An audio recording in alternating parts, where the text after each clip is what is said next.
Kuatir le. Ayo weh. Kok yen ana jejel kulite nyawaku sing dadi. Ngono ya, ya weh nek ngono hati-hati. Wars iki. Kakak. Pancen tak sengaja lho itu meko ning sendang kene. Mergo aku mau weruh yen kowe sungsul kaloling ning ning sendang kene, aku gak kepengin ketemu karo kowe. Lah katone iki kok ya gak banget lawan aku to kakak. Ya bloko wae mengko lek Ika karo lek Udus iki selakane aku. Ngono. Kowe nulung wegatine. Ya. Kowe gatine aku tresno karo kowe. Sampai tresno karo aku.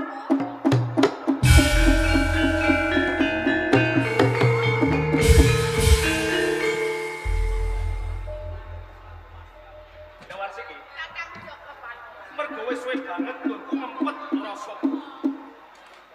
Saben aku ketemu karo kowe aku arep tembung aku duweni wong kene. Iki mumpung ora ana lekmu. Aku tak panek-panekake karo kowe ning gone sendang kene. Iya kakak. Iya tak berani. Aku matur nuwun banget lawan sampean. Sampeyan iki wis kono Niki maneh lho kakak. Gimana iki? Emane aku iki wis duwe calon. Jodohane karo bapak. Wars iki. Lagu calon bae dikurungke kena. Mergo aku wis kadung bloko karo kowe. Tresnaku iki kepaten nganti kanggo ning kowe. Gelem ya timbang tresna. Ya ora kena koyo ngono kok kakak. Aku koyo aku iki wis jodohane lawan bapak yen ora situ. Iki ono apa? Sampeyan iki lho. Paling bodoh aku ndem karo kowe kakak ono wis sampe. Kayak aku iki sampeyan kok lawan aku.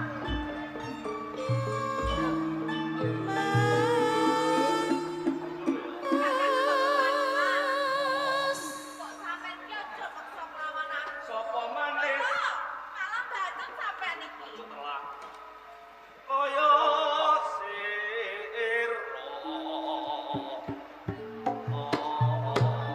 Ih, aja kakak.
ngono kowe karo aku. Iki kari kowe lem apa ora? Sampeyan iki kok ya dadak takon to Kakak.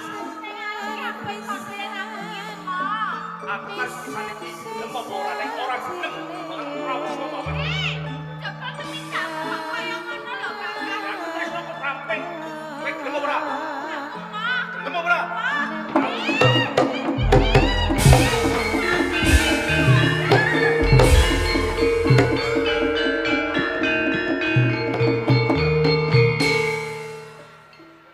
Melayu wong kucing itu.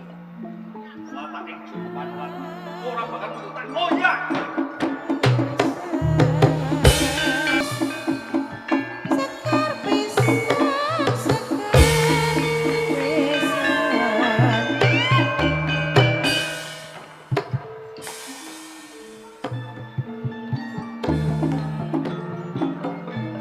pisan sesajine harmo. Kowe mlayu iki mau labane mak ceket. Ora aku iki mau Sapa? sampean. Sampeyan ngempet bebek. Hei, Sampean. aku ngumpet bebek. Ngeten lho. Sedulur. Aku tau ngene kata ilang. Ya nek mau ngene ya ngono wae. Apa meneh ngono? Ana apa? Kula nyuwun tulung ah. Jaluk tulung kuwi mergo ana sebabe. Ya ta. Apa? Iki mau aku dioyak-oyak karo bocah lanang. Kowe doyak karo bocah. Lah karepe kaya apa? Ya karepe seneng aku. Ha wis lumrah. Bocah lanang ngoyak karo kowe saya-saya. Kowe kuwi ayu. Nanti lak karepe arep punya bojo to. Saya karepe ngono ning aku iki gak seneng wong mertua aku iki wis duweni calon bojo. Kowe wis duweni calon bojo. Iya. Lah kok ora mau kandhani bocah lanang sing ngoyak karo kowe. Sampean iki piye wis tak kandhani. Yen aku iki wis dicalon dipasangke kelawan wong tuaku. Malah dheweke berantem karo kelawan tuaku. Kowe lah. Anu. Sapa jeneng? Kula endang warsiki. Endang Wasiki. Nih ya, ora urip teko ngarah. Yo durung. Ditepungake aku putut Rukumono Stik. Yen ngono yo ora. Eh, Piye? ora ki. Ora iki ngene lho, suarane iki kaya katresanku sing dicalonke kelawan aku. Nek jenenge beda lak ya ora ta. Lah katresnamu sapa jenenge? Heh? Katresanku iki sapa ya aku kok lali jenenge. Lah wong iki katresnamu lah. Lah suwe ora petuk Eh, Suwe ora petuk. Wis Iya, suwe wae. katresanku sama. dadi katresnamu pasti. Eh? Eleng kowe. Nek ngono wong duweni pangkat. Iya. Lah sampean iki nek ya ora mbok menawa saiki suarane ngono. Ya ngene ya. Nek pancen wis doyak karo awan to bocah lanang, kowe manggon sak mriku. Wasiki. Sampeyan ngomong Ya, Wasiki.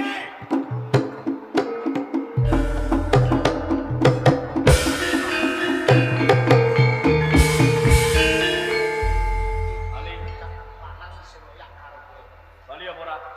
sampean iki ngopo to Kakak? Ayo bali. Aku mau. Sampeyan iki dikandani kok. Kowe nek duweni penjaluk bakal tak turuti watone bali. Ayo.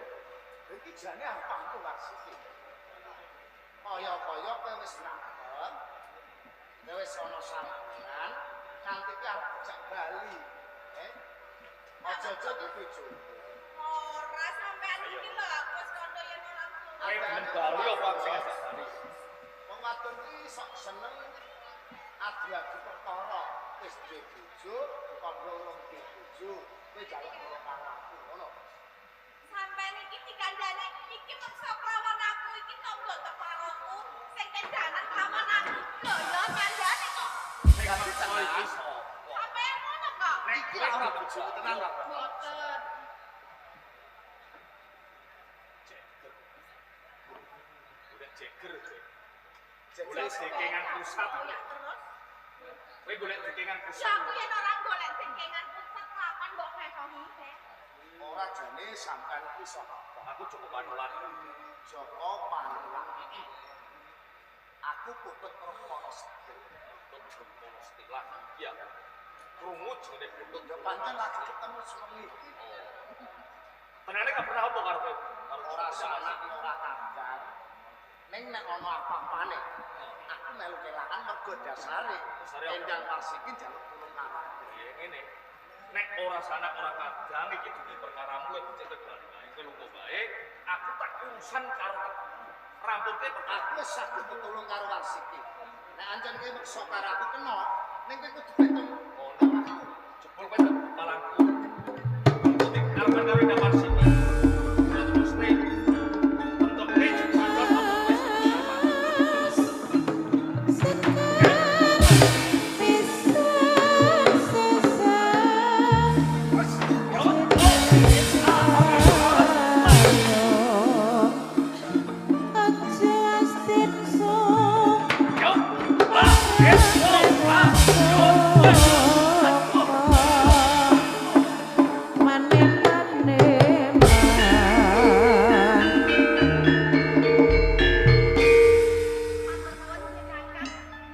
Warsiki. Perkara matur nuwun kuwi gampang. Bae wis saiki wis warsa saka pangalaman Sesajine iki mau karya pengen tepung karo kowe saya cedak kira-kira kowe gelem ora? Tegese piye Kakang? Kowe jare wis duweni calon bojo, duweni karesnan. Ya kuwi bener. Saya wis suwe samudara ora tau bali, ora tau sambang tilik karo kowe. Iya Kakang. Mergo calon bojoku iki dadi sono Dadi pepate. heeh.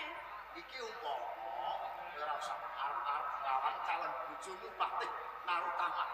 Ora usah diarep. Sampeyan ki aja kaya ngono to. Mbok kepiye wae iki wis dijodohke kelawan bapak. Wong ki sing diguguk ki omongane. Mengko yen aku dikondo, iya aja aku iki wis blenjani aku seneng karo bocah lanang kuwi nek ya ora entuk kok Kakak. Ini Warsiki. Tenan aku mau di karo kowe. Coba diwaspadakake dirasakake. Uga karo dianenahne disawak. Tenane sing ning pengarepanmu kuwi sapa?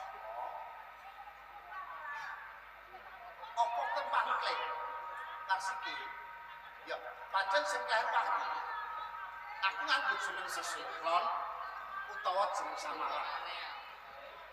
Iki ndadekno kaweruhanmu ya. Tenane putut Rukmana Sekti karo Patih Narutama. Kuwi ora ana bedane. Aku ya katresnanmu Patih Narutama.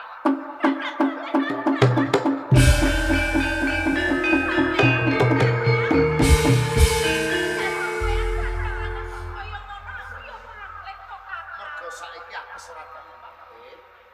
Aku wis ditunggung saka ing pedang kauripan. Critane dawa. Wis dadi kaya ngono. Ya wis ngene wae Kakak. Ayo mampir ning omahku ning pokok Ayo, kelawan ayo. bapak ya. Ayo ayo.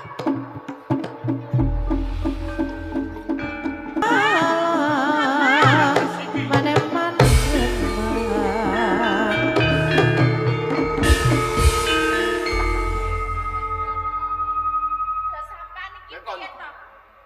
Lah aku iki mau sapa sendang nggawe sandangane bapak teko-teko sampean kok malah nesu lho. Sing ora nesu iki sapa? Kowe iki wis calon bojone Gusti Patih Narutama. Wong sing duweni pangkat, lho kowe panggo lanangan cawe wedok cap apa kowe iki? Kowe iki cap wedok cap apa? Ya ora maiku yen to bapak iki pangling ngesuk lawan aku. Semono kowe iki mau aku ya pangling lho, Pak. Aja bongkang banget, waktu makan lho. Lah sampean durung-durung iki nesu luwih dhisik. Wong tuwa ndi kok ora nesu? Wong kowe wis tak pacangke wong sing duweni pangkat kok malah bali Go bocah lanang iki cek. Bapak, sampean sesuk meniki yen aku bali nggawa bocah lanang iki mbok takon to. Sapa iki sapa? Iki sapa? Anake sapa Candi? Ya aku ki apa tau to Pak nggawa bocah lanang bali?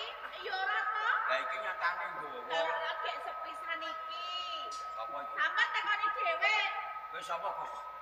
Kula Buku Trukmana. Ya kowe kok wani-wani gandeng anake wong. Anakku iki wis tak calonke karo Gusti Patih Narutama. Wong sing duweni pangkat malah gandengan kowe. Nggih, dasare kula tresna kalih Endang Warsi. Yo, pentung tekan lho. Lah aku ya Aja tresno sini. kok Pak. Kowe aja ngisi-ngisini bapak. Sing mlepat niku mboten kula ning sing mlepat niku yogane sampeyan. Lah yo, kowe mesti ngecek cawe wedok. Kowe mesti cawe wedok Ya buatelan sudah, kowe. yen aku ngecek ya apa kleru to Pak? Ayo kleru kowe tak kancangne Gusti Patih kok. Yogane sampeyan niku ngendika kalih kula. Nek dadi calon bojone Patih Narutama niku mboten kepenak Yo. sing ngoten. Cawe wedok. Sampeyan iki lho. Lho sing ora nesu iki sapa? Umpama konangan Gusti Patih Narutama aku didukani ya nduk. Jane kula nggih ajre. Ning mergo Endang Warsiki niku meksa kalih kula. Mungkin nek wonten dukane Patih Narutama niki sing tanggung jawab. Kok wani karo Patih. Kowe aku walah. Aku iki mesake karo bapak kok wis sampean kadung. Ora menang. Bali. Lunga, Lunga. lunga. Pak. Mantep kan. Bapak. Sampean iki lho, kok aja kedrareng nesu Lah kok ora sampean nesu iki iki. piye? Kok ora nesu iki mbiang guyu. Sampean iki lho. Lho aku wis sampe di mantu Patih ngopekno motekno Iya cicet ya elek. Pak. Sampean kelakon duwe mantu patih sampean iki lho. Ya kok kelakon bikin nggawa bocah gembel. Wis padakane to Pak, disawang sing bener iki. Pangapuntenipun Bapak. Pangkling kalih suwantenipun paribasane ning ampun Sampean iki pangkling aja kalih ngomong seladranipun. Kok kaya iki kaya ora. Kok kaya keri kaya ora. Astunipun pancen jeneng Buku Trukmana Sekti niku jeneng sesingkla. Lah kowe sapa? Kula Patih Narutama. Gusti Patih Narutama. Ora tak kondo kowe. Sampean iki aja nesu luwih dhisik. Nuwun sewu nggih. Sinten wonge sing boten nesu wong anak kula sampun kula jodoke kalih sampean kok mbeta wong lanang liya mesti kula nggih nesu. Gusti Patih, Paring kok dawuh. wonten lampahan ingkang kados mekaten kanthi busana sudra mawi jeneng sesingkon. Wonten napa yektosipun? Niki saged kalih kedadosan ingkang mapan wonten ing medang kauripan. Ngaturi pirsa bilih wedal sakmenika kula pun boten dados patih. Kula katundung saking Boten medang dadi kauripan. patih.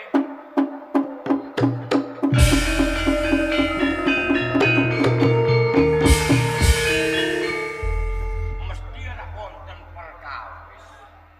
Napa perkawisipun kok ngantos sampeyan ditunjung kalih ingkang sinuwun Prabu Erlangga. Nuwun sewu nggih, Bapak.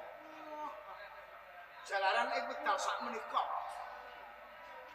pikukuh wonten ing medang kauripan ingkang kawestanan Tumbak Nagarasan. Menika lak anes. Nah, gandang ingkang tinanggenah jagi utawi ingkang tanggung jawab menika kula teman sinuwun Prabu Erlangga menika duka yayah silipi dinakwa kula piyambak ingkang nyidra kanthi adhedhasan kula njungkeng dhateng kawibawan wonten ing medang kauripan. Perkawisipun pikukuh ing medang Nagarasan anes. Panjenipun Nuwun leres. sewu nggih. Umpami panjenengan tesih kepengin dados patih wonten ing medang napa mboten? Kanthi margi kados pundi kula dados patih malih. Jalaran menapa? Pikukuh tombak naga rangsang boten saged wangsul. Saya-saya nalika semanten kula kepengin panggih kalih sampean. Kula nyara widhekaken wonten pundi papan gunungipun. Ngeten nggih.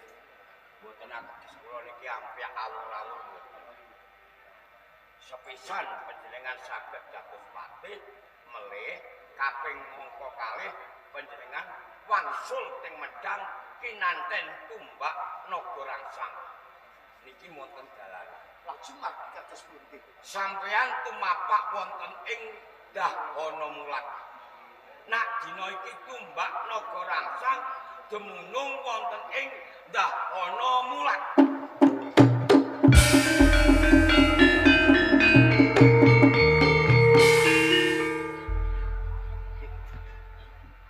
Nuwun sewu. Nek sampun cektok tombak naga rangsang mapanipun wonten ing Dahana Mulat. Lajeng goncang menapa? Kula kedah tujuan ing kraton. Mboten susah ngentosi bidang menapa dinten niki dinten ingkang sae kagem ngupaya tumbak naga rangsang. Monggo panjenengan lumawato wonten ing kraton Dahana Mulat. Kados mekaten. Pasiki Iki Kakang. iki sawentara kowe tak tinggal. Mergo akeh jejiban sing kudune tak rampungake. Aku kang paling kudune nentremake marang kraton sing Medang kauripan. Sapa kuwi sing saged. Sawetara tak tinggal. Kakang. Kita mangkene sampun wonten kraton Maria. Iki Rasa pendekat patih. Aku tak kira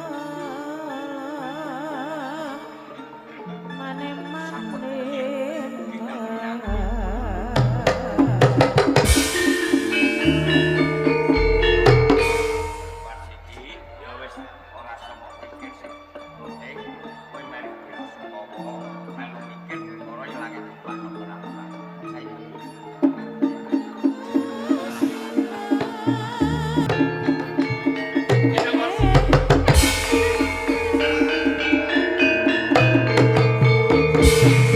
Endang Warsiki, iya Kakang Sukamana. ya segede pangapuramu ya Wong Ayu. Krana sesambungan tresnaku karo kowe iki lak kanthi dedemitan. Durung dimangerteni kelawan simbokmu ya Nyai Kenarang. Mula ya Wong Ayu, Iya Kakang. kanggo lipur marang atimu, aku bakal ngarupa blakakake apa kang dadi isen-isene atiku lho Wong Ayu. Kaya ngono.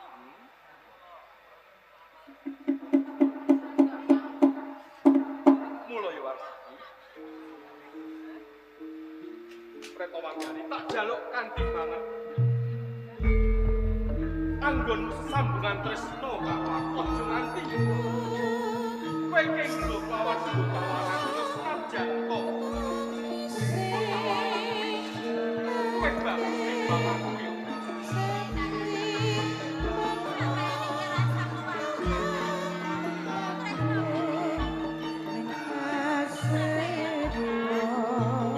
Kowe ora usah was-was segala. Tresnaku kang tresno kang sejati. Mergo tresno kang sejati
Retno Manggali. Aku wis ngerti sepiro to gedene tresnane. Kula kan sapa kuwi? Rasasan. Gunung kae gedhe to, kae gedhe to, kae isih gedhe tresnane karo kowe.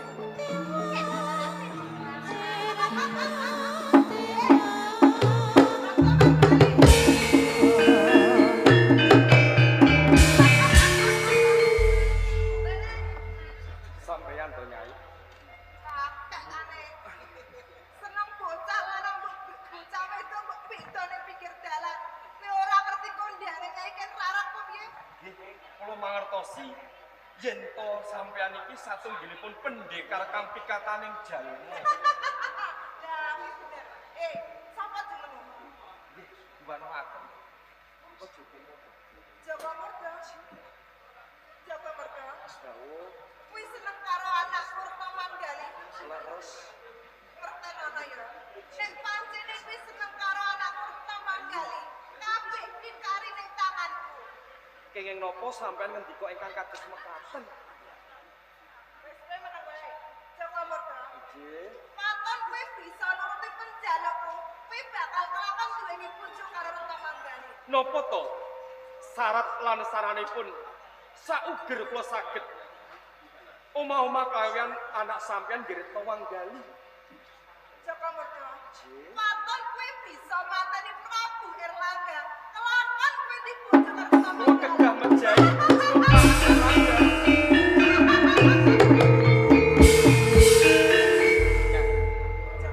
senaosa amrat dipados pundi awawaton kula saged omah-omah kalian Retno Manggali tertamtu badhe kula lampahi.